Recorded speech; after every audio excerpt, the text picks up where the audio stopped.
Move this over a little bit. Good morning. Good morning. Good morning. We're live. Stars shine. Please let us know Yeah. if there's any, if like you can't hear us. Yes. Or any kind of weirdness there. Or if we have something in our teeth. I don't know. We tried to We did. get ready for this. Ooh, This I'm gonna is get my computer out because I think it'll be easier for me to type. I also want here to in not just case. see Top Chat. I want to see newest. Hi y'all. Happy Monday. Hey, everybody. Well, is it Monday night for some people and Sunday night for some people? I don't know. No, let's look at time zones. Okay, I'm gonna go to here first so I can open our chat. So then we can talk to y'all. Live chat. Here we go. Because we're gonna wait until people start showing up. Yeah. If Well, anybody there's shows 4 up. people. Oh, Good hi, 4 morning. people. Well, it might not be morning where you are, but That's it is true. Good evening. 6 a.m. where we are, and it is early. It is but we're early. so happy to see you. Please let us know if you can't.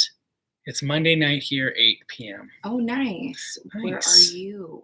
I think it's the Philippines. I think that was Because 7 a.m. our Ooh. time was 9 p.m. their time. There we go. It's 5 a.m. in Cali. Pop out chat. Hey. Oh, in California. Hello. I was born in Redondo Beach, California. What? So we're in Colorado, and when you're in Colorado, there's a thing. Probably everywhere you live, there's a thing with like natives being born there, and there's definitely like a superiority complex. Yeah. Some of us natives have. So I'm a native of Colorado. Yeah. And he is not a native. Oh yeah. Oh yeah. How's the ATM in sound? Malaysia. How's the sound, everyone? Is it loud enough? Nice. So we've got Malaysia, California, Colorado. Nice. Super exciting. Very exciting. We don't have a lot of big plans for this first live. This is our first time doing this. So we're just excited to start hanging out with you guys and get a little bit more feedback, like one-on-one. Yeah. Not one-on-one, but like live. You know what I'm saying? Live. And talking to people and answering questions. Totally. And we're still figuring out, maybe you guys know because you watch other React channels, but we're figuring out how to do live reacts as far as copyrights go. We've been reading. Good morning. Hey guys. Now, is it Saeed or is it Cade? Yeah. How do we say that? Yeah. Can you spell that out for us? Good morning. Are here. Because you're here all the time. You commented earlier. We see it and we appreciate you. Yes. And actually, you know what? Speaking of which, questions about breath control, straining your voice. Keyed. Do we say that right? Keyed? I like that. I have this all the time because people don't know how to pronounce my name if I see it. Hello from the Philippines. Hello, Jason. Yeah, so people always say like Mila, which is missing a few syllables. Yeah, honestly, when I was one of the first times I talked to Melia in music school, I said, Mila. Good job today. She had sang in performance class, and I thought she did very well, and I came up to her and said, good job today. And Mila, good job today, Mila. So funny. Yeah. So awesome. Yeah. Yes. Awesome. Good. Keyed. Well, nice to meet you. Is it the C? Changed it? See? Because you said keyed. Now he says, we're just going to have to meet you one day. Yeah, looks like it. Oh, man. I am not Filipino. I get that a lot. I am Pacific Islander, so it's very similar. I'm Samoan and Hawaiian and a bunch of other things. German, Japanese. I'm a melting pot. Yeah. Japanese, Samoan. Yeah. I would the most though, like predominant in my features would be the Polynesian, I would say. And then probably Japanese too. Yeah. Her dad was born on Nanakuli. Yeah, in Hawaii. And her grandpa was born in American Samoa. Yes. But I do get that a lot. or people who are from Guam say that I look similar, but that's also, it's island people also too, think you look Hispanic. Yeah. Things like that too. For sure. I'm just your indiscriminate white guy. It's true. It's funny though. People always think I look like other people that they know. Yeah. We're married. We're married. We are married. And we have a little child. Mm-hmm. We have a baby. We do, and he's sleeping, and that's why we are meeting with you guys so it's early. 6 a.m. And we can do this live stream as long as he is asleep. And this is not a question you've asked, but maybe you will ask it. We met in music school. We met going to school for singing. Yeah. We met in college here in Denver, Colorado, and it's just been fun since then. We've known each other for probably 12 years, maybe 15. Yeah. Really? Known each other. Yeah. But we've been together for just about 10 years.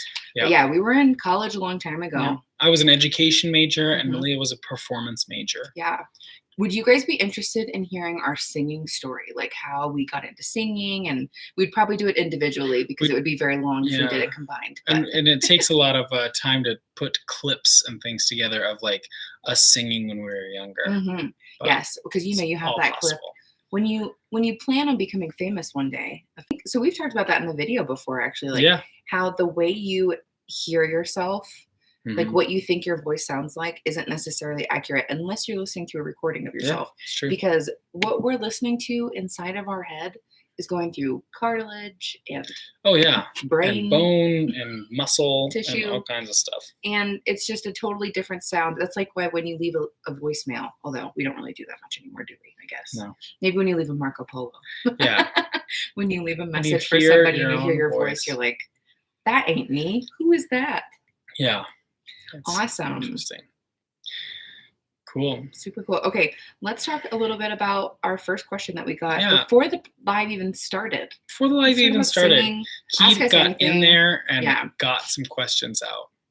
Yes, I have a question. Did one of you join any singing contest? No, we have not. So we looked into applying for The Voice back before COVID or during COVID when they were doing everything virtually. And then we just didn't know how to handle that, having a new baby. But we have considered it. We've considered doing it together. We have not done anything. I sang in competitions, like classical competitions in college. You did too, right? You win one? Yeah. But it was like local. It was a local thing. But it was Nats. It was Nats. Yeah. And it was like, I forgot that you won. I forgot too. But that was a couple colleges in the Denver metro area. Right. It was like a regional thing that goes to the national But you thing. go against people from CU?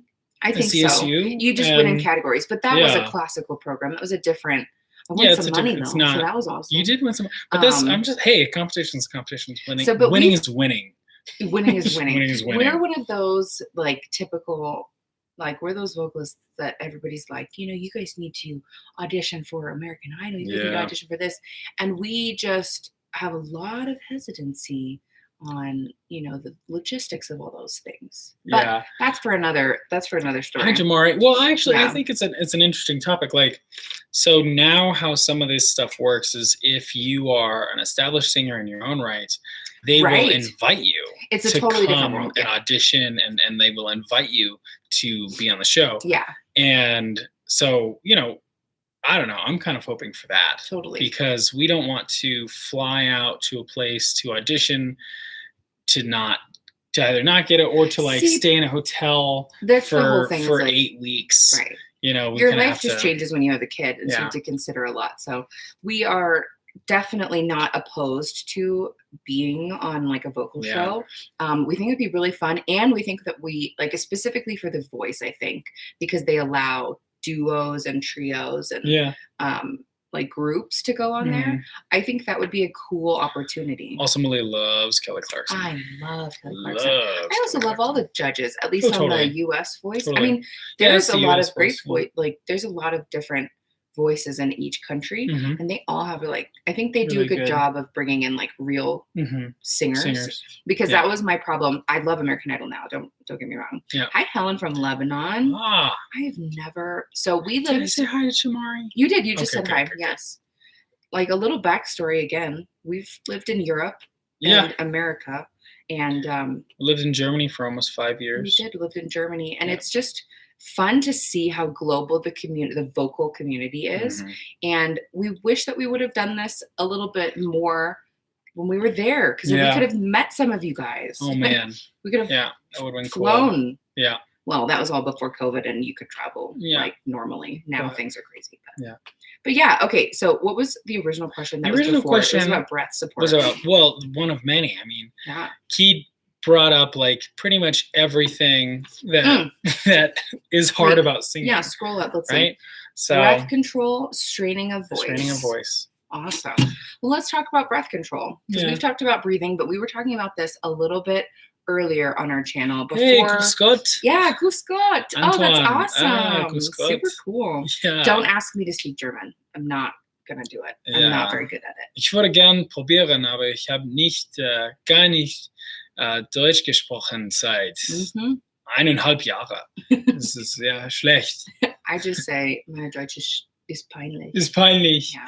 Malia, it's embarrassing. Malia never learned, or well, you knew your stuff. You could order lots of, and you could get around. I could go to groceries. But Malia I couldn't do her taxes. Couldn't do her taxes. Neither did I. I know, it's true. It's true. It's true. I can't do our taxes in English. How about this? Either, you talk about singing in German. So okay, we will get to the question, but another little like note about us. We went to Germany originally to do opera, and we have a few videos that we've talked about that are really old on our channel. We were still in Germany then.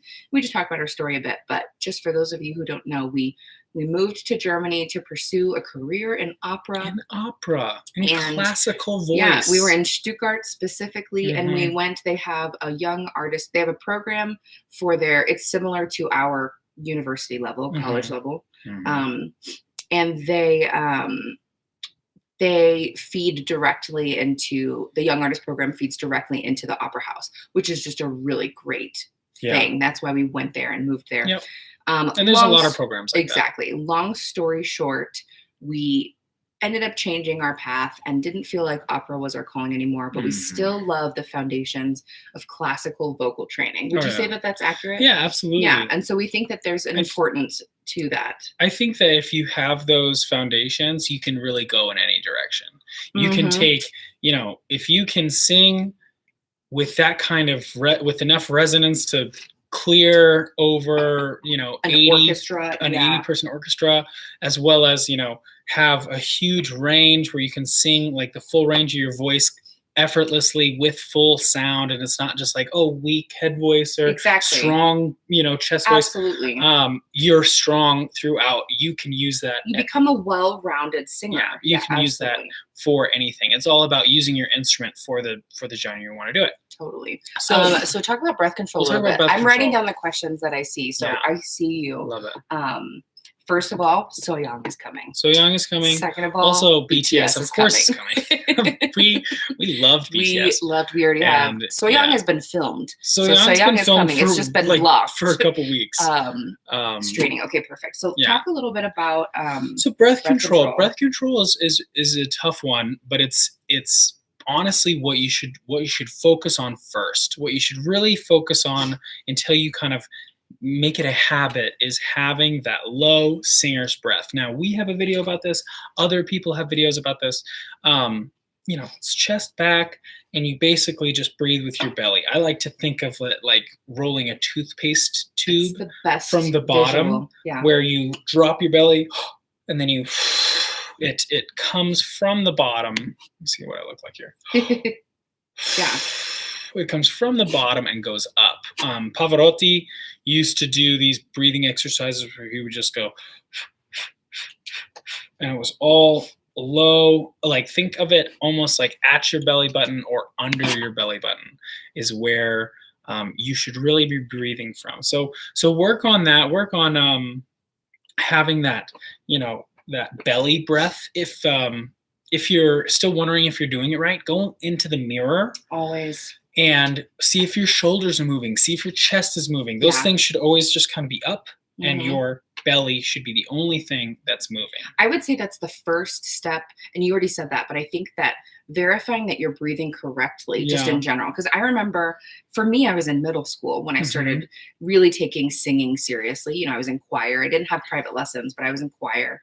And I remember learning how to properly breathe and my mind being blown that your stomach goes out when you breathe in. It felt like that's not how most people, I would say most people who are not singers, breathe.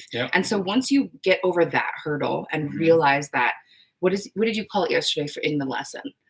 There's a fancy word for how our lungs how they work. Oh, it's a low pressure system. So it's like did you already talk about that? No, I didn't. So it's a low pressure air system. Yeah. Rushes in. You don't need to suck air in. Right. It will come in. So if you drop your belly, you breathe. Air's already in. Right. Air's already in. You couldn't hear that breath. And then if the only time you actually need to use your muscles is when you're exhaling, it's when you're sending air out. So you right? But yeah, I did the same thing breathing is such a basic thing that we have done our whole lives. We don't think about it while we're talking. And so to learn how to do it in a different way can be a struggle. Absolutely. But honestly, it's for us, and we'll say this 1,000 times, for us, it's all about air and vowel. And what happens before vowel is air. You know, air is the first one. Vowel is the second one. They're both equally important, but in order of operations, what I would work on first and what I continue to work on today is air. So then with breath control, 2 pointers. First one would be to take a big, deep singer's breath. We'll link our video for what that looks like. And then the second one would be to just use all of your air. Use it all air, all the time, all the way through the end of the phrase. All the air, those all are the biggest time. tips. I love that. Yeah, love on air. That's a good shirt. All air, all the time. Air, all the time. Okay, so then I saw a question. Let's see, who was How do we deal with anxiety? Anxiety. I love this. I love this question. Yes. So anxiety while performing. I find, to me, I always felt that nerves and all of that meant that I cared, which was a really important thing. It means it's important to you. So don't let that make you feel like, oh my gosh, I can't do this. I get too nervous and your voice gets shaky. That's awesome. That means that you care. Now, the way that you overcome that so that you are still able to perform, because we've all been there when you're like, I can't actually deliver what I'm here to do, is practice. That's the only way you can do it. And what I mean by practice is I don't mean practice, the song, practice performing in front of people. That is the only way that you will get better at it. And that's an unfortunate thing because it's scary and you're going to have a shaky voice in front of people. I have a friend and he has tremors in his hands. And so his hands shake, and it gets worse when he's nervous. And guess what? He plays piano. And in music school, he would call people into the practice rooms and he would say, hey, do you mind watching me play piano?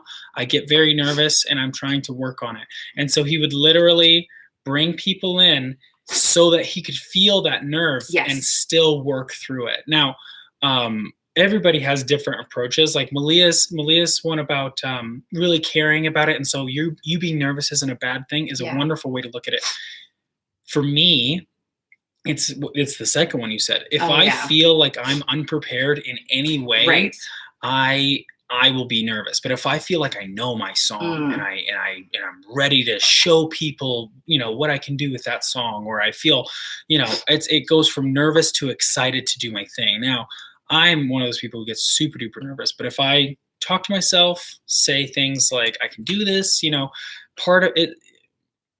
95% of singing is a mental game. Yeah, no, absolutely. It's you really have to just get into a place where you believe in yourself and you believe that you can do it, and that you kind of let go of things being perfect and just go out there and do and sing because you love singing. Well, and I think you make a really great point. Like when I say that it's important that you're nervous because it means you care, I think that the first thing is what you're doing, right? So if you know your song, like when we talk about technique and all of this stuff, when we're analyzing and reacting to these performances, we're talking about all of this stuff is happening before that performance. Oh yeah. So you practice the technique, you practice the song, you know the words, you know all of those things, and you practice and use drill. The runs, especially the runs, like you know exactly what you're gonna do. Yeah. Otherwise, you kind of sound tentative while you're doing it. If you are unsure and that's that's causing you anxiety, maybe analyze and check with yourself, well, why am I nervous? Am I nervous because I care about this performance and I want to do well? Or am I nervous because I'm unprepared? Now, or maybe I think that other people are gonna not like it. Right. Which is a funny thing, right? Because it's so real to us, but it's not actually real in the real world. If you can somewhat, carry a tune, if you can sing like in the ballpark, people are happy. Right. People are gonna be happy with it. They're gonna say, wow, that was great. Well, and we've talked about that, the minute differences between a good singer and a great singer. And it's not very much. It's not very much. And the general public wouldn't notice that, I don't think. I think that's more for like the true. No, I think so? I think that they subconsciously. They don't know why. Maybe you're right. They don't know why this singer is so amazing and this singer's only pretty good. Pretty good, yeah.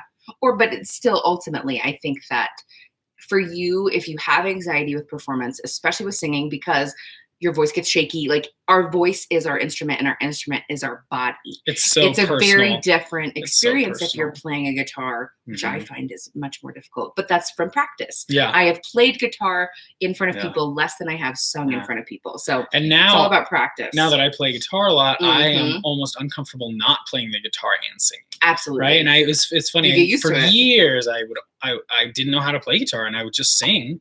And all through college, I would just sing with no instrument in my hands. But now at this point, I feel uncomfortable without a guitar in my hands. Yes. That was an awesome question, Jamari. Thank you so much. Yes. So we have another question that I think is really great and interesting. I think is it Satria or Satria?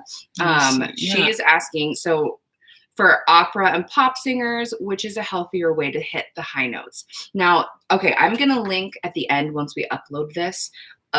It's a video interview between Charismatic Voice. I can't remember her actual name. It's Elizabeth something. Anyway, you guys probably know and love her. She interviews Morgan James. And Morgan James is hello from Kazakhstan. Hello to Kazakhstan. Yeah. From Colorado. Yeah, from Colorado. That's true. We're not there.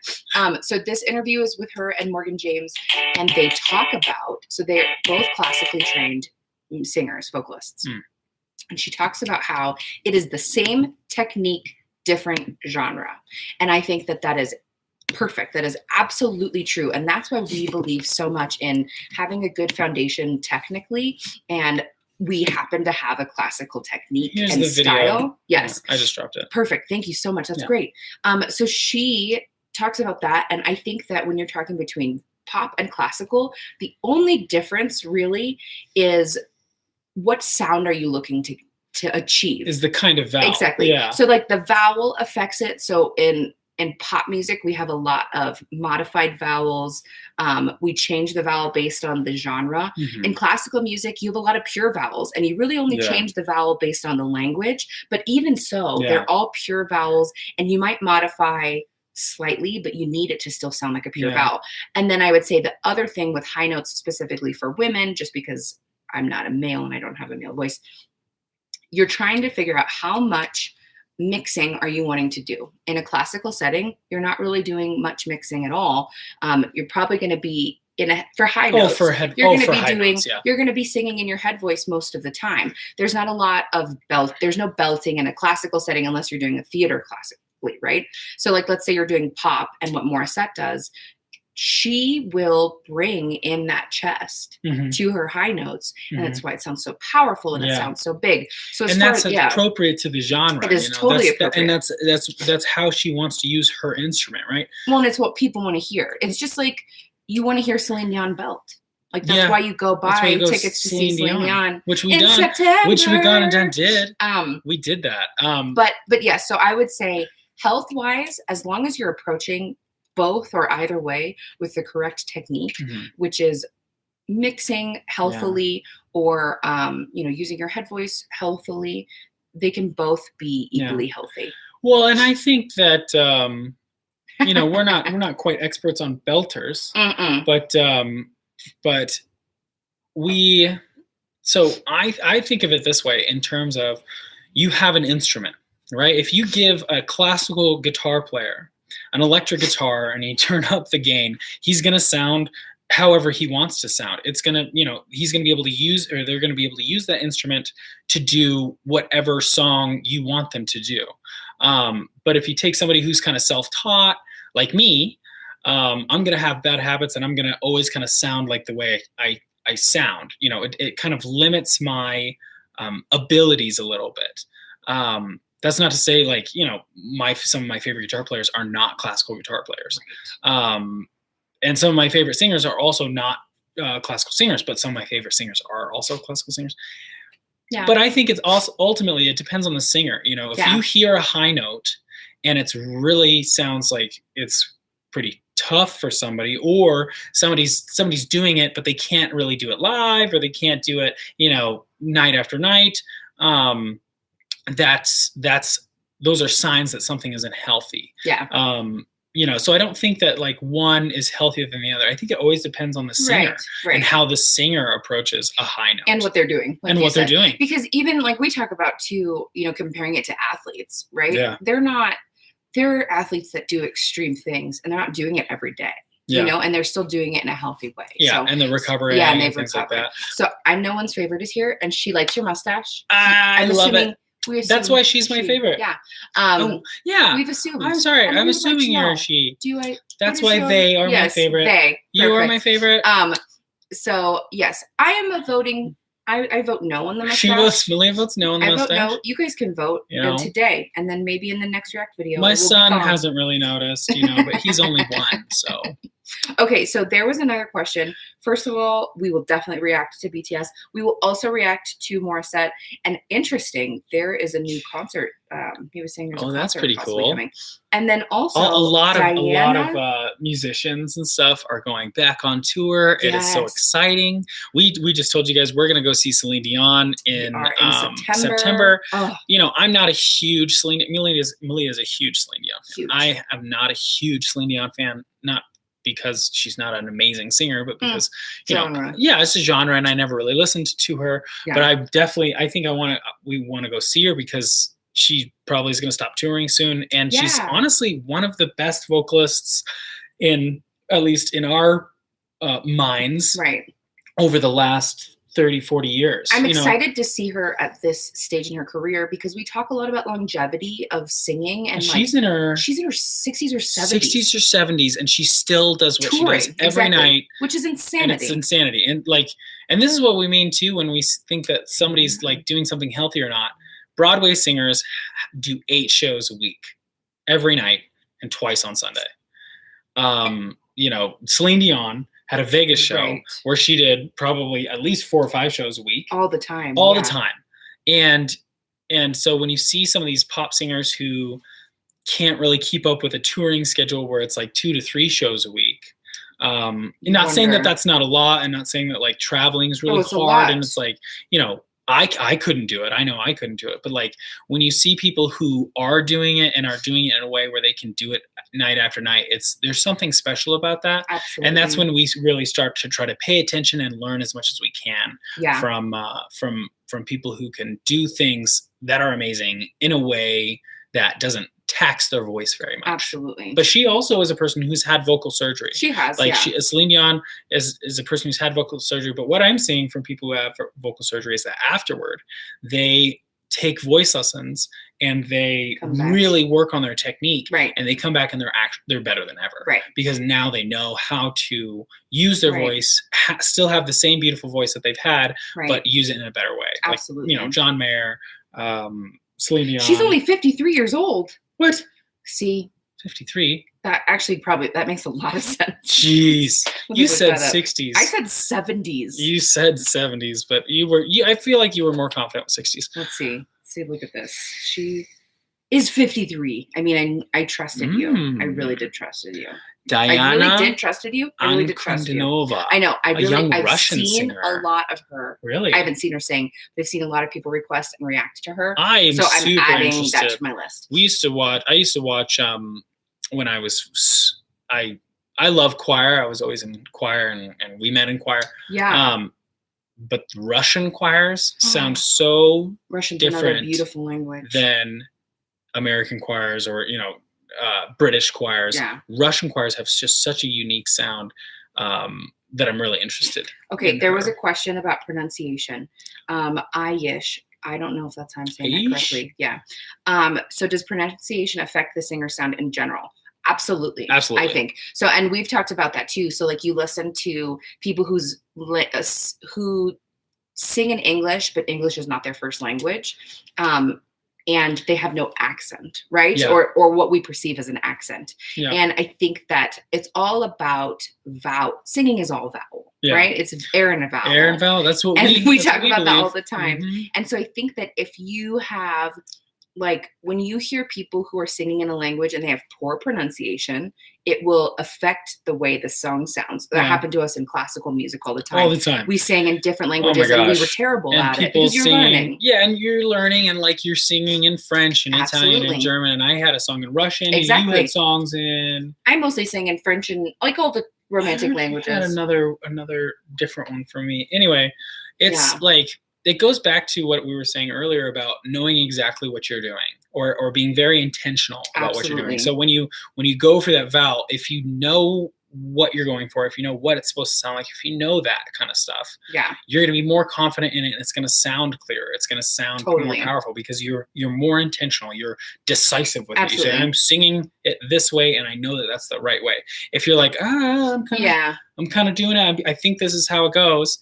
It's not going to be as clear. But I think it also speaks to the language specifically too. Like we've talked about how, like, you know, in college you learn that like the romantic languages are so beautiful to sing in, but it's because they're very vowel heavy, like the way they use. So Italian, exactly, and Spanish. And I'd say English is one of those that is very difficult to sing in. And it have terrible vowels. The pronunciation of that affects the way you sound. Mm-hmm. So that's why we were so excited when we heard BTS, because they sang in Korean. Korean is beautiful. Super cool. I mean, even Tagalog is beautiful. Like there's a lot of languages that these people are singing in that are more vowel forward, friendly, singer friendly. So I would say absolutely 100% pronunciation affects. I always love singing in German. Yes. And, German is beautiful, which a lot of people don't feel. You know, and Italian,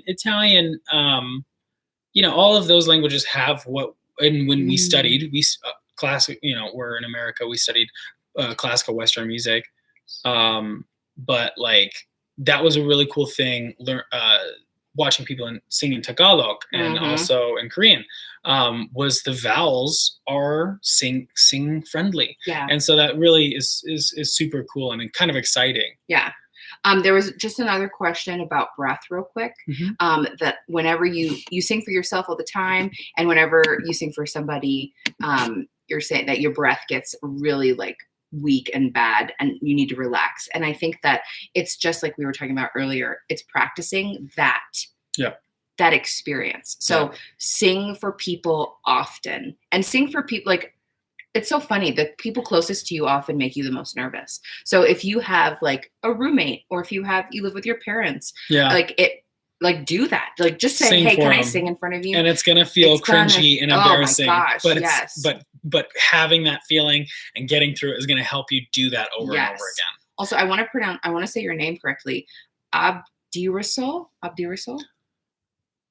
It's a beautiful. I mean, is that right? It's very beautiful. Aish, that was an awesome question. Thank you so much. Thank you so much. Let's see. So there was another question. When I sing, I feel like my voice isn't strong enough to hit the high note. I think I can. Wait. I think I'm no one's favorite. Yeah, that's what I was reading. Oh, good. How to have a strong voice. When I sing, I feel like my voice isn't strong enough to hit a high note. I think I can, but it doesn't have much power. I would say, so that's a two-part question. First, how would you describe? I'm sorry. No, go for it. No. How would you describe power, vocal power? And that's what I would say. Is wonderful. I think that's up to you. So I would say, first things first. Don't try to have a voice you don't have. So if you don't sing like Morissette, if you are like, this is where I'm living right now. I believe that I have a belt, but it might not be the best for my voice, right? That's not the voice that I have. That's not my strengths. So first things first, don't try to have a voice you don't have. That's not saying that you can't have a powerful voice. Or sing high. Exactly. And I would say, define power for yourself. Does that mean you want to make sure you sound resonant? You want to have a clear tone? Or you want to have that big, belty sound. All of those things, air and vowel. Yeah. No matter what it is. I would say energy. So the first thing that comes to me when I think of power is resonance. So I can talk like this, and I can talk kind of in the back of my throat, and it's not going to really fill the room. But if I talk like this, and this was when I was a teacher, this is how I would talk to a group of 30 students in a classroom, and everybody was able to hear me clearly. Right. Because I'm resonating here. My sound is kind of, I like to think of it like it's going through my face, but you can hear it fill up the room, and I'm not working any harder. Right. And so singing with more power is not about working harder. It's about figuring out how your voice resonates best. And that'll help you too with longevity of singing. Yes. So because then you will have that power that you're looking for, that resonance, but you'll also be able to do it easier and longer. Without hurting your voice. Absolutely. Exactly. So I would say work on that that resonance for power, but singing high, I think, is support. Is it's also mental. So if you like aren't sure, it's not going to happen. Yeah. You have to be sure that something's going to happen and it's going to come out. Don't worry about things cracking or Everybody always worries. Everybody always worries when they're in voice lessons with me, and also when they're practicing on their own, about making weird noises. That's gonna slow you down. That's gonna hurt you by trying to always control and not making any weird noises. Let your voice crack. Let weird stuff come out. Let it go. Let it go. Yeah. Figure out your voice a little bit and let yourself struggle and have mistakes. So just kind of go for it. Have good breath support and try to resonate through your face. Yeah. If that makes any sense. I'm going to shout out to Dave Franco. Dave Franco, thank you for watching. Thank you so much for being here. Yes, definitely. There was a question about being sick before an event and what are our suggestions for that? You have experience I have experience with this. In college, I had the role of Rosina in The Barber of Seville, and let me see if I can grab the book. We what did we do? We had 2 dress rehearsals the day before our performances, or 2 days before performances. And it wasn't even a cold, really. It might've been a cold. It was not a cold. You weren't even sick. I was starting to lose phonation. I could tell a lot of ways that we find out if we're struggling. The score. Yeah. Malia learned the whole thing. Yeah. I was doing the role. Page to page, front to back. Largest thing I've ever done. It was months. It was months of hard work. Very difficult. It was the first full opera I had been in. And so long story short, I had, I lost my voice entirely and I couldn't perform. So I literally could not sing. Now that is a very extreme scenario. I think it was like a sinus allergy thing. Yeah, but it was just, and it was not happened at the wrong time. And there was no point in trying to go forward with it. That's why you have understudies and things like that. But sometimes it's not that big of a performance, and sometimes it's not that bad. So when those times happen, I would say ensure that you hydrate. But this is going to sound really silly, and you might disagree with me on this, but don't overhydrate. I find that I do that sometimes. I think that there is a healthy amount of mucus that we need as singers. That's how I feel for my voice. I would agree. I think that when I drink too much water because of nerves, or I get a little anxious sometimes, it would kind of hinder me, and it would dry out my folds, and it made me feel a little bit less lubricated. She tried all the things. But yes. So she looked online, and somebody said, okay, suck on a clove of garlic. Which was so funny. I wouldn't recommend it unless you're desperate. It didn't work. Yeah. I think that, so I think hydration, but I think also find a tea or something that makes you feel better in your throat. So throat coat is one that we use often. Throat coat we use a lot. And it's just, and honey, lemon water, hot water. Yeah. Just help and rest your voice. And honestly, so the thing, and this is my whole soapbox, and I'll make a video about this at some point, but tea is great, but it's really just another way to drink water, and it's really just helping you be hydrated. So the 2 things that'll help your voice are sleep and resting, not talking, not singing, and water.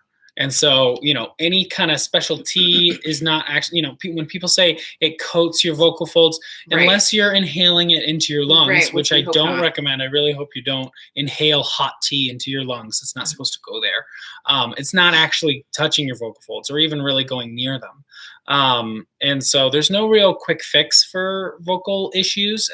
I'm actually going to the doctor today for a follow-up because I had, some voice issues recently, but so drinking tea is really just a way that's going to help you drink water. But anything that helps your mental state, anything that makes you feel like, yes, I can do this, and yes, I feel better, and all that kind of stuff, that is going to help you sing.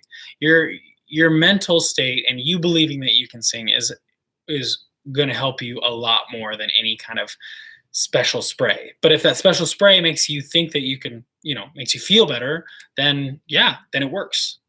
Yeah, absolutely. I think that you're right. Like, don't get too into your head about being sick and things like that. I think that it's a lot of mental stuff too that holds us back with a performance, for sure. Somebody asks if we have an online vocal class, and not yet, but it is coming. And we have been trying to get this out to you guys super quick, but we want to make sure we do it right. And we want to make sure we give you a lot of options, and we're super excited. I want to make sure that it's going to be helpful, right? The last thing we want is for somebody to buy the course or whatever. Yes. And for them to feel like they aren't getting something out of it. Absolutely. That's a nightmare to me. Right. I do teach voice lessons. Absolutely. I have, a bunch of great students, and I have a pretty good setup teaching online. And so, we have certain stuff for that. And it's all on our website. Here it is. But that's for private lessons, which we do. Private lessons. Oh, you do over Zoom. Yeah. So that's definitely. I don't know. Too. We didn't take. So there are people like Morissette, right, who have been working really hard since they were kids with vocal coaches. We're not one of those people. Right. Neither of us took voice lessons until we were in college. And so, it is my belief. Some people think that you are either born good at singing or you're not. Yeah. And I really don't believe that. I think that you can, always get better at things. I'm not very good at basketball, but if I got with a coach and started working on basketball, I would definitely get better at basketball. Am I going to become a professional basketball player? Probably not. Yeah. But I can't, if I love basketball and I want to play basketball, I can get better at basketball. I just need a little bit of help, and I need to practice a bunch.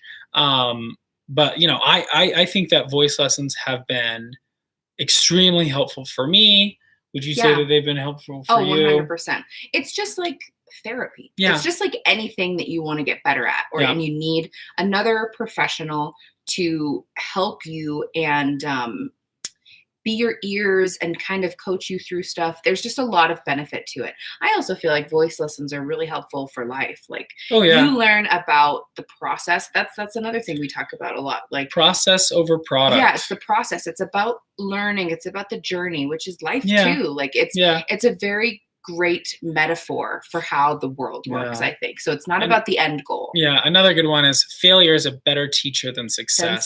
Because, if you are in voice lessons and you're trying to do something and you're failing over and over again, but from each failure, you get a little bit closer, and then one day you figure out you can do it. And now, because of all of these learning experiences, you know how to do it every single time. Right. If you just tried to do it and you did it, but you didn't really know how, that doesn't really actually give you much confidence. You're like, I hope it works. Exactly. I don't know what I'm doing to make this work, but it's kind of working. Sure. Yeah. And so that's a lot less security in that. Absolutely. I've had to work a bit. I don't practice as much as I used to, but Melia, she had hour lessons and was very. I think you were very performance minded from the get go. Absolutely, that was definitely more my route. For sure. And I never had the. I never let myself believe that I could be a performer. I was like, I'm just going to be a teacher. Even though I love teaching. Don't get me wrong. Yeah. But I was like, I'm just going to be a teacher because then I can sing. and I like teaching. Yeah. But you know, it's a good job. But Yeah. you know, it's I do wish that I had that same kind of experience and performance experience and like real big lessons, you know, consistently. That's you know, that's how you get better as you work with a professional. You work on yourself. You work on yourself, and you got to practice. Practice. Abdi Rasul asked about, says, I've measured, well, didn't ask, but commented that you've measured your chest range and you think that you're a bass voice, but you sound so baritone. And the only thing I have to say about this, I don't know the bass or baritone range, and we could look it up, but it only really matters in a classical setting when you're picking repertoire. And otherwise, to me, I don't think your vocal identification matters much, because if you are singing in a classical setting where you have to pick arias and art songs, and those songs need to audition for roles, for baritones, for basses, then that means your voice needs to fall within a certain range, because that's where that role falls. That's where that song needs to be in that key. That's where it really matters, because it's a classification for, you know, making it easy for you to say, is this role right for me? If you're not in that setting and you're singing contemporary music, or you're just singing for yourself, it doesn't necessarily matter. Now, if you're just looking for, what do you identify as? Like, let's say you're looking to be in a choir and they're asking, are you a baritone or a bass? There's not a huge difference there. I think that the biggest difference would be, can you reach those lower notes? And then they'd probably put you in bass, because they need basses. People need basses. We always need basses. If your voice doesn't resonate there, like the best fully, then in a solo setting, you'd probably be more of a baritone. But I think it's interesting. I love this point, because a lot of people put themselves in this box. In a box. And they say, I sing here and I don't sing here. And that's, you know, it's just not very helpful, especially like, I don't know how old you are, but that changes. I try to refrain. You know, I say I'm a tenor because that's what, you know, my voice teachers have said, and you've sung tenor. And I've sung tenor always. But like, our voices, males' voices don't like settle into what they truly are until you're like 30, which is absolutely insane. And not to say that you're going to grant. I'm still waiting for my voice to drop. Maybe someday I'll hit puberty. But like, having this vocal identity, is not going to serve you. Just sing and sing well. You know, find a song that fits in your range, or, you know, especially with contemporary music, change the key. Exactly. That's our favorite part. You can love a song that's typically sung by a lady really high, or by some guy who can sing up in the stratosphere. Change the key to where it's in your range, and rock it, you know, and have fun with it. Because nobody's, you know, people are just gonna say, oh, you have a kind of a low voice. You can say, yeah, I'm a baritone, bass, you know, I got some bass notes, and that's a good thing. But to say that this is where my voice is, B1 to C4, this is it, is probably not gonna serve you, not gonna help you as much as, you know, it is. I honestly don't keep track of my range, because it doesn't really matter. Because if I can sing, if I'm going for this note and I think I can do it, then I can do it. You know, if I can't do it at first, I practice, and then I can do it. You know, if through practicing I say, you know what, this is just too dang high for me. You know, that's how that goes. But I don't really keep track of my range, because it doesn't really help me. I just need to make sure that I'm practicing regularly. I can take that, if that's a crazy high note that I really, really want to get, I bring it to my voice teacher, and I say, hey, can I do this? And most of the time, he's never told me no. You know? Well, and I think that if you're just looking for yourself to know, like, hey, what am I? Like, what do I want to call myself as far as like my voice type? Find where your voice is the most resonant. And also find where you feel like you can sing the best. Right? That there's being able to do it, but then there's also like feeling comfortable doing it and doing it well. And that also takes time and practice. Like, picking songs for your voice is a skill. It's a skill, and it's difficult. I talk about this all the time. Taylor Swift. I will say it here and now. She is not the best singer in the world. She's not, you know, she's not one of those people who, like Celine Dion, is going to go down as one of the great singers. You know, through musical history. But she writes songs for her voice. She knows her voice so very well.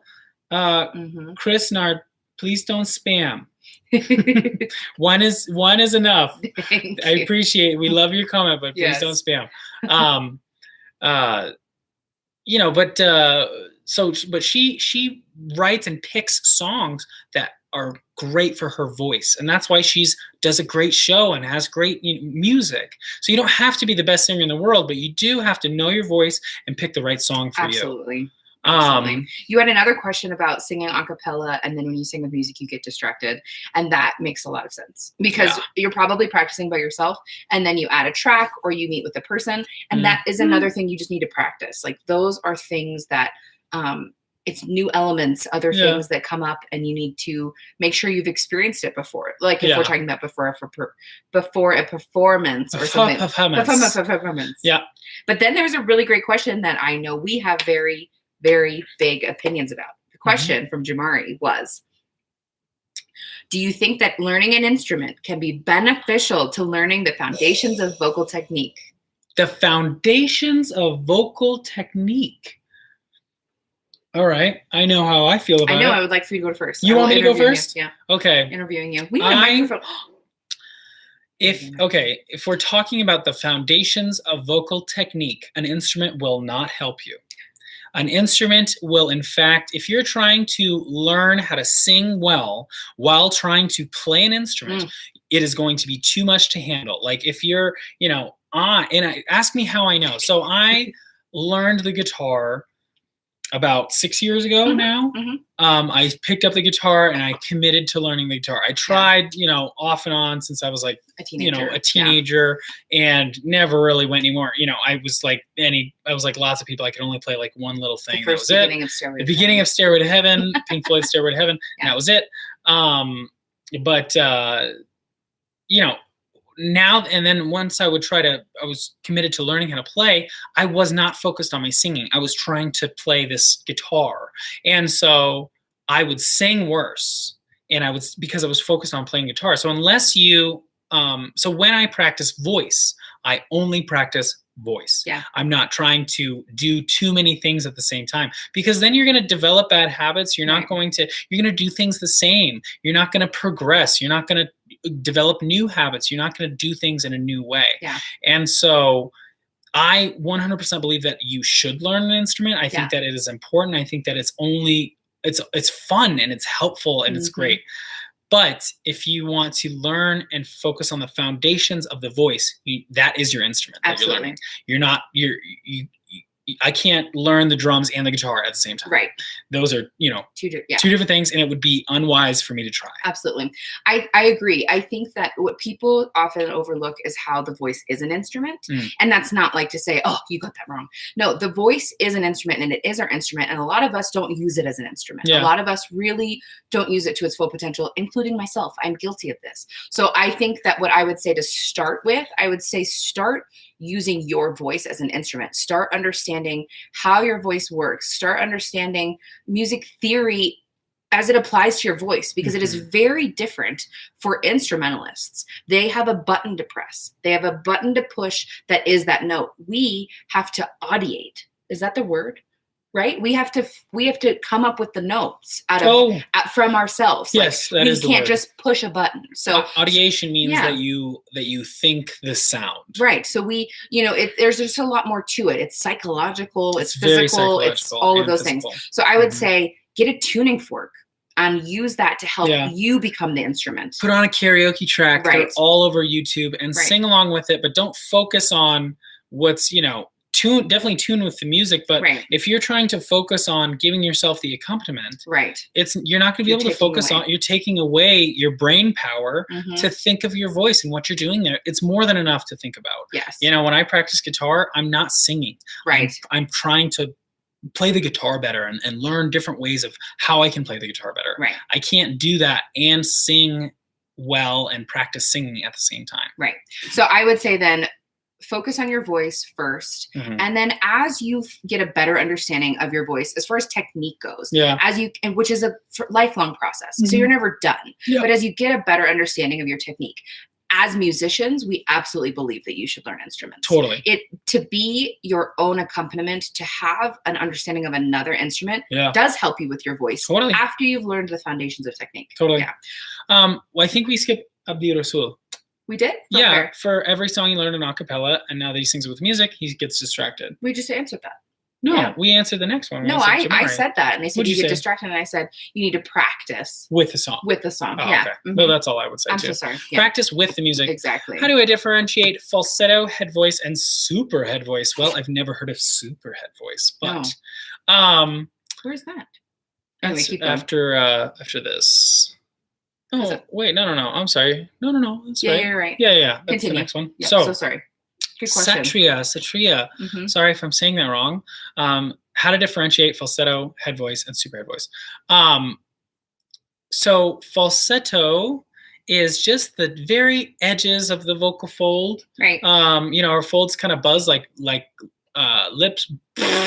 They buzz like that, and that's how we make sound. Falsetto is just the very edges. It's falsetto means like false voice. And so it's just the very edges of your folds.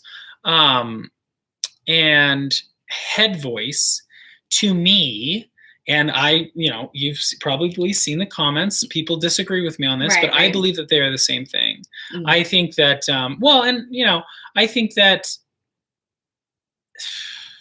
I believe that they are the same thing. I think that you can use those terms interchangeably. I wouldn't call a lady singing in head voice falsetto. No, I think that to me the only difference. Now I don't have a very great understanding of the male voice, and I think that's really. I don't know if they're mechanically different, but I feel like that's really the only place that falsetto applies is the male describing voice. The male voice. I agree, and the reason I say that is because men have the ability, at least some men, have the ability to bring a chest mix to that same spot and it sounds different. But that would be similar to what we do in our head voice, right? Mm-hmm. Women sing in their head voice, and it's just like terminology that for us. I don't think it's that big of a deal. I think that the only reason you classify it is because you try to figure out how they reproduce it, how to reproduce that, right? Yeah. You classify it because you say, wow, is she singing in her head voice? Because I want to do that. How would I do that? Would I add any chest mix or anything like that? But it's not a big deal. Yeah. Yeah. And honestly, our whole vocal philosophy is not, okay, that's head voice, and then I add a little chest. It's just sing. Just sing and let your body put it where it's supposed to be. Mm-hmm. If you give it enough air and you have the right vowel and you are decisive in knowing what you're doing, it should sound powerful and full. Trying to find that balance. But like having this idea that I'm going to stick this thing here and then I'm going to add some of this is exactly what we were saying at the beginning of the stream, where it's you're making your voice do something rather than letting your voice be your voice. Let your voice be your voice. Your body knows how to talk without you having to figure out how to talk. Right. And singing is functionally the same as talking. Right. You basically just add more consistent airflow. Yeah. And so when you try to grab on and hold on and make stuff, that's how you tire yourself out. That's how you add tension. That's how you do all these things. Yeah. So, that's the whole head voice. And this is why we don't really talk about that. Mm-hmm. We don't really say, oh, well, that's, let's put it in our chest, or put it, it's just not this for our vocal philosophy. We just don't really think that that's how you should approach it. Right. I think that is definitely something I struggle with, though, because I can feel myself trying to force something where I'm like, okay, I'm going to sing this in a head voice, but the way that you should approach it is more, where does this naturally fall within my range? Yep. And how can I make that sound the most resonant? Yeah. So sometimes that does mean, okay, I need some more energy, which would naturally bring a little bit of chest in it, right? Yeah. Instead of it being a little bit lighter. Yeah. It's kind of like marking too, like dancers mark sometimes. Yeah. So when we would mark songs, we would sing in our head voice because it was less taxing. Yeah. Although the goal is to be, healthy and relaxed the whole time, there are going to be things that are more taxing for your voice. Yep. Somebody asked me, Antoine asks what voice type you are. Yes, I am. Hello from Germany. Yep. I am. You already said hi to him. I know. I spoke German. I am a soprano for sure. Now I sing kind of all over the board. but I am definitely Melia a soprano, has a stupid classified. Big range, and it makes me so furious. She was a lyric soprano, right? I believe if we're doing classical, then I was more lyric soprano. I was attempting to go coloratura. I have the agility, but it's not naturally where my voice sits, and I don't have the whistle, the high notes of most coloratura sopranos. They usually sing above that, have C, high D, Fs, okay. high D. Like I kind of tapped out at a C, but my voice has changed. I am much older now. Females' voices settle in their late 20s. Yeah. It's so that is something that I've experienced. But yes, I would say I'm a soprano, probably a lyric soprano at this point. But she can also sing really low, which is ridiculous. But I think that's I don't know if that's I don't know why.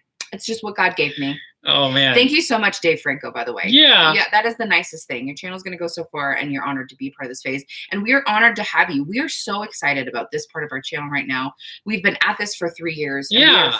We've been preparing for you guys. We've been waiting for you guys, and we're so happy you're here. Yeah. And it's just so fun. And I'm excited. To talk about singing. I just love Jamari. So Jamari's been asking a bunch of great questions. Great questions. And I love everyone's questions. You're doing all the work for us. But he says he's having the same experience trying to balance his vocal technique while playing the keyboard. Separate those two things. Yes. Practice your keyboard, 100%. practice singing, practice your keyboard, practice singing. When you feel really confident in both of those things, then put them together. Yep. But I just love my favorite thing, just like what we were just talking about, is talking to you guys about singing, talking to you guys about practicing music, because that's what we're doing. That's what we're passionate about. That's what we love to do.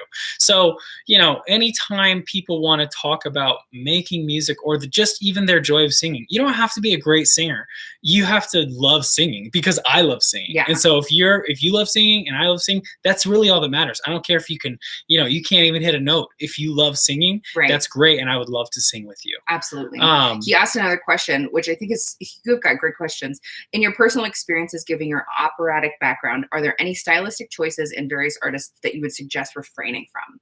Now, so we've talked about this a lot with Morissette, and we're not talking about her voice or we're not saying that she's doing things improperly, because we wouldn't know, right? We're not there. What we hear from her sometimes is the lack of phonation. So it feels like there's a lot of slamming. Yeah, or the clarity. Right. And sometimes, like this last one, Be My Would Messiah, You Be Messiah? It was so clear and resonant. And it was a very recent performance. Yeah. And sometimes when she really grabs on, it gets a little little husky. Yeah. Which isn't a bad thing. Some people make their whole careers singing that. Michael Bublé is one of those guys who has a kind of an unclear voice, like it's very soft and velvety, but that can tire you out. That just tires you out. So the only reason I bring her up is because I would say I would avoid stylistically slamming your voice for the sake of emotion. So you can absolutely sing with emotion. And again, I don't know that she's doing this, but this is sometimes what we hear, where the emotion is more important than the technique sometimes. And that could also be, she sings sick a lot. Sometimes, a lot of the performances we've watched so far, people have told us she was ill.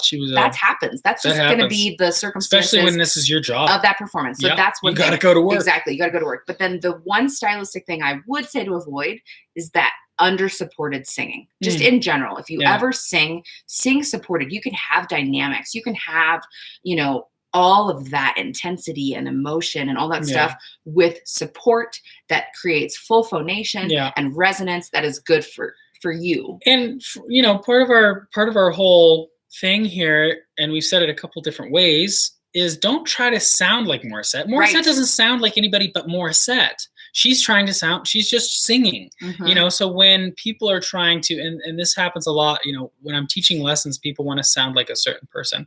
And I say, that's a great goal. We can do things like them. Like Morissette has a bunch of great things, really good phrasing, really good breath support, really good, just supported singing all the way through her range. Yeah. You can have those things, but you're still going to sound like yourself. And trying to sound like somebody else is what we were talking about, is like trying to force your voice and grab on your voice to make it do a thing that it's not naturally doing.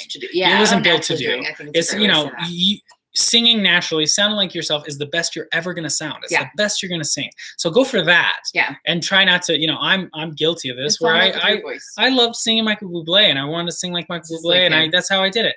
And that was not genuine to my voice. And I'm never going to be Michael Bublé. I'm always going to be a cheap, I'm going to be the wish.com version of Michael Bublé. But I'll be the best version of myself. Right. So sound like yourself, and don't try not to sound like other people. Yeah. David, yes, we will definitely react to Ariana Grande. We love Ariana on Grande. Our list. Yes. If you guys want the opportunity, we're going to try to figure out a way to really like love on our live people, the people that show up to our lives. Yeah. And we're not sure yet what we're going to do, but if you want an opportunity to vote on like the next videos, because we've got a lot of like videos that we want to act to, you could always go to our Patreon and it'll give you the opportunity to vote. Yeah. So you can see like what could be coming next. So that's a great way to do that. But yes, POV, Ariana Grande, it is on the list, my friend. We also just love Ariana Grande. She's great. She is so talented and such an amazing singer. And she's a choir kid. She's a musical theater kid. She's a person just like us who just works really hard on her voice and is finding such great success with it. Absolutely. And I love Ariana Grande. I love it so much. The question about so you said your sister, this is Conrad. My sister loses her voice easily just talking. Can that be fixed? Let's talk to Chase about that. Let's talk to me about that. And over to Chase. I have had a lot of vocal issues through my life because because of how I talk. Yeah. So I have 3 sisters, and growing up, I would answer the phone. I say hello, and they'd say yes, ma'am. Is your mother home? Oh my gosh. On the drive-through, or people think I'm a lady on the phone, and I didn't like that. And I wasn't okay. I wasn't secure with that. And so I talk like this. Many people and I talk like this all the time. And this is how I talked. And that's not good for your voice. I would push it down and try to sound like this. So how you're talking matters. Absolutely. There are speech therapists that can actually help you through that. But something that I did was I swallowed, kind of try to relax everything. And I said, And where that happens is where your voice naturally sits. If you're doing things higher or lower than just relaxing, saying then you're working hard while you're talking. So she's probably working really hard while she's talking, and how she's talking is really hurting her voice. I think also with young women, there's a lot of like vocal fry too that's happening. It's vocal fry is this.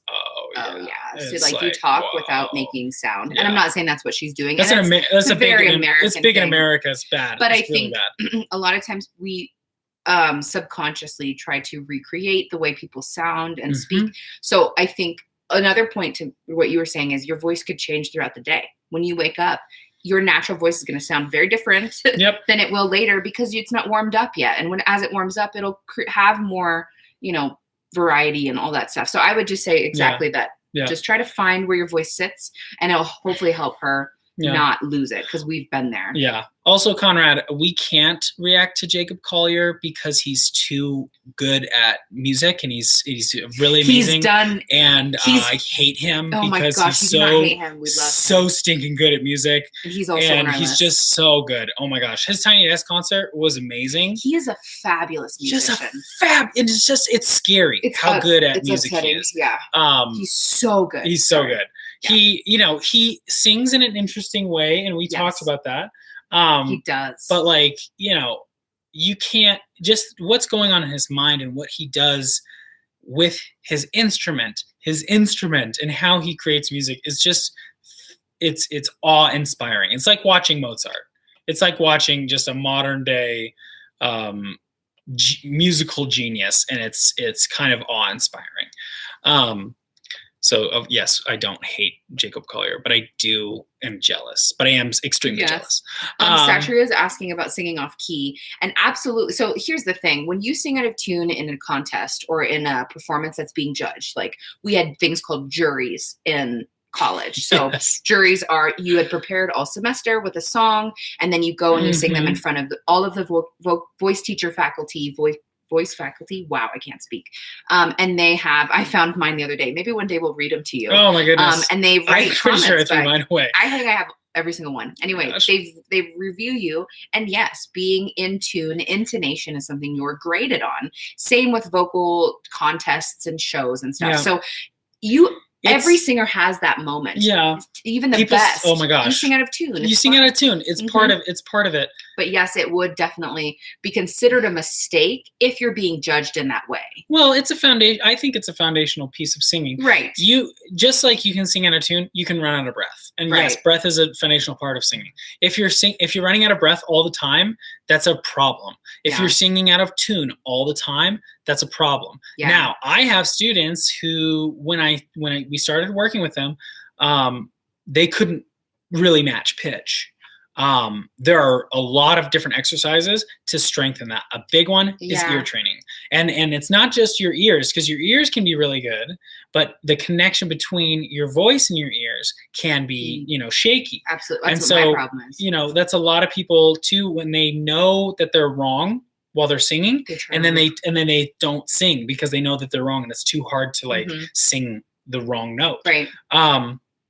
So there's a lot of exercises to help with that. But singing in tune is a foundational piece. Yeah, I agree. Sorry, I just want to shout out Mark Trill. We love this so much, talking about singing, and we feel the same way. We feel like we're in school again. Yes. We just recently, and we're going to post it on our channel in some capacity. We don't know yet how, but we just recently reconnected with a friend from school, and two friends from school, and we all got together and we had a lesson and we were preparing for this song. Oh my gosh. It was just so fantastic and nostalgic. We got out. I have a book of madrigals. Yes. I actually have 8, which is perfect because some of them are 8 parts. But I have books of madrigals, and we just started sight reading because it was so much fun. Reading party, and it's true. If you miss that experience, going to music school is one of the best experiences ever because you do music all day long, and you just get to do it. And I don't think I appreciated it when I was in it, but it's so great. So thank you, Mark Trill. Yes, thank you so much. We love talking about music, and so we're happy to have you. And if I'm going to be honest with you guys, I was not looking forward to waking up this morning, and I'm having the best. It's a great time. It's a great time. Who do you think the most in the music industry is underrated right now? We're really bad at this. Gosh. Who was it that we were just talking about the other day that was singing? It was so good. We got to do better at looking at new artists. My go-to is going to say Joseph, but they're pretty high rated. But so the band Joseph, it's 3 sisters. They're some of the best singers I think I've heard. And honestly, that's definitely a prejudice because it's the style of singing I like, and it's how I feel like I sing the best. So that's where I get my opinion for that for. But they're just fantastic vocalists, and they harmonize because they're sisters, and so the way they harmonize is fantastic. But yeah. Underrated is tough. It's tough because underrated would mean that they aren't recognized, and we haven't gone and searched through people who are smaller, right? There's so many talented people out there. There's a girl from YouTube. I mean, she's probably super popular already. From Ireland, isn't she Irish? The one that you love. Nora Gartland. Orla Gartland. She's pretty big though. Yeah, she's actually and I actually think that yes, she has a good voice, but it's more about, like we said with Taylor Swift, she just writes music for her voice, and it sounds so good, and she's really talented. That's a good question. That's a good question. We should look challenge more. Me, and I'm gonna start saying that at the end of each live now. Yeah. Who is the most underrated? Because I've been listening to Panic at the Disco again because Brandon Urie is one of my favorite. I just Who do you like, Jamie? He blows my mind, and I want to sing like him. Who should we listen to? You guys should tell us who to listen to. Please tell us who to listen to. Favorite guilty pleasure songs to sing. Favorite guilty pleasure starts to sing. My Bohemian Rhapsody is. I will never be silent. I always sing it. Yeah. On Bohemian Rhapsody. I can't help myself. It's impossible. We should do that challenge where it's try not to sing along. Oh, that's no fun. I know. What about try to sing along to everything? Perfect. My guilty pleasures are all Celine Dion ballads, The Power of Love. What else? A lot of actually Panic at the Disco would be definitely on there too. Oh my gosh. Who else? Interesting. Mark, or she has who has nodules? Or she has nodules. Mon Neva for R&B. I'm gonna write all this down, guys. Yeah. I'm gonna add this to my list. Adding this to our ever-growing list. Yeah, but it's a lot of fun. I am going to the doctor today. For about 6 weeks, I couldn't sing at all. And so I went to the doctor and they put a camera in my nose and down my throat, and it was called getting scoped. And she said it was I have asthma, and so it was an asthma medicine that was making my voice really tired and hoarse all the time. And now I've switched my medicine, and I'm I can sing so much better. But I have a follow-up appointment, and I actually have the footage from my vocal folds, so I'll definitely be making a video about that. But yeah, I think we're about wrapped up here. I think we are wrapped up because your appointment is in an hour. So my appointment is soon, and I gotta go. But this was so much fun. We're gonna be doing this again next week. And we're on vacation next week, so we're gonna be in a different spot. We're gonna be in a different spot. We're gonna meet you guys. Park Hyun's performance. Okay. Oh wow. After the high G mix sounds polyphonic. Polyphonic. Whoa. Super exciting. I'm biased. My top Jessie J, Tori Kelly. Oh, I mean, who's Yeba? You've heard her. Yeba? Oh yeah. Oh yeah. Oh okay. Melia knows the things, and I don't pay attention to the sounds. I agree. I digress. These are all underrated vocalists. I don't know. Tori Kelly is pretty rated, and so is Jessie J. But you're right. Tori Kelly is pretty underrated. You think so? I think she is. I mean, we watched her on TikTok last night, and our faces melted. Oh my gosh! I feel like compared to Ariana Grande, she's definitely not as huge. But I think that's also just like the culture of it, because Tori Kelly is a bit cleaner and cleaner in like, you know what I mean, what she sings about. Yeah. Even though she covers all of the nasty songs. Just kidding. She just makes dirty songs. No, but yes, they're all fire. I love them so much. Yeah, and she can play guitar like a badass. I know. Excuse my language, but like she just gets after it, and I love it. Yes. So yeah, but this was so much fun. Thank you guys so much for hanging out with us. And we will do, like we said, we'll have we're gonna release some videos this week, and we will see you guys next Monday. Yes, absolutely. Same time, same place. Well, different place, but for y'all, maybe same place. I don't know. Thank you guys for joining, and thanks for being a new subscriber. Next reaction, I don't know. To be determined. To be determined. We have some stuff that's already filmed and edited. Yeah. But we've got some stuff that we need to film for some patrons, some people who have Adrian! Oh, Adrian! Oh my goodness. What's up, This is a friend of ours from music school. Yeah, that's right. Proof we went. But yeah, sorry Adrian, we have to go. Yeah, but it's time to go to the doctor. Thank you guys for joining, and we will see you guys so soon. So soon. Awesome. Bye guys. Bye. How do you end it? I'm just kidding.